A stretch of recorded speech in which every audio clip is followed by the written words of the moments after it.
नमस्कार, आज आपण बघणार आहोत वटपौर्णिमेसाठी पूजेची थाळी। तर त्यासाठी काय काय साहित्य लागतं ते बघूयात। वटपौर्णिमेची पूजा घरी करणार असोत किंवा बाहेर, तर तयारी आपण करणार आहोत।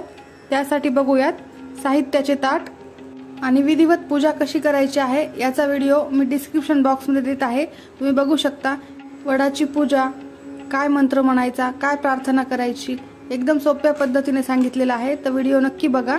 चला तर पूजेसाठी आपण काय साहित्य लागतं ते बघूयात। एका ताटामध्ये इथे मी हळदी कुंकू घेतलेला आहे, 2 विड्याची पानं, वडाला प्रदक्षिणा घालण्यासाठी धागा लागतो तो घेतलेला आहे, त्यानंतर सतीचे वाण घेतलेले आहे, बांगड्या, जोडवी, मंगळसूत्र, कुंकवाचा करंडा, फणी बगवे, हे सारे साहित्य तुम्हाला बाजारातही मिळेल। चांगल्या तुपाची फुलवात, दूध, खडी साखर, ओटीसाठी हळकुंड, बदाम, खोबरं, खारीक आणि सुपारी घेतलेले आहेत, त्यानंतर वस्त्रमाळ, फुले घेतलेले आहेत, त्यानंतर उदबत्ती, एका तांब्यात पाणी घ्यायचं आहे, त्यानंतर थोडासा कापूर घ्यायचा आहे।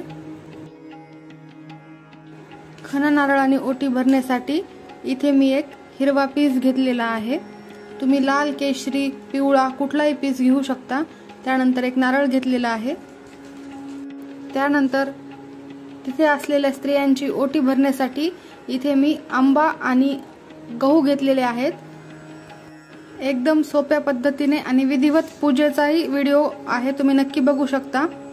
पूजा संपन्न झाल्यावर स्त्रियांची ओटी भरण्यासाठी हळद कुंकू लावायचे आहे, त्यानंतर या प्रकारे एक आंबा घेऊन, थोडेसे गहू घेऊन ओटी भरायची आहे। 5 किंवा 7 सुवासिनींची ओटी भरायची आहे, त्यापेक्षा जास्त भरली तरी चालते। तर या प्रकारे आपण पूजेसाठी लागणारे साहित्याची थाळी बघितलेली आहे। कसा वाटला व्हिडिओ हे मला नक्की कळवा। आवडल्यास लाईक, शेअर आणि सबस्क्राइब करा। धन्यवाद।